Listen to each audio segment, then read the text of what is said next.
and touch the sound of silence. And in the naked light I saw 10,000 people, maybe.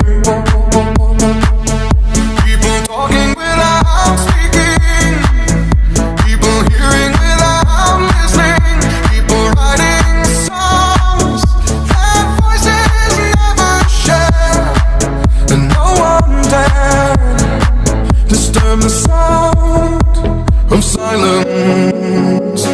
Fool said, you do not know.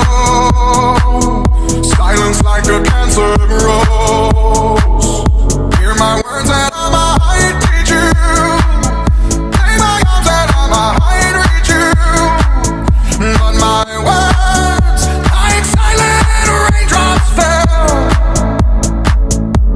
and echoed in the wells of silence.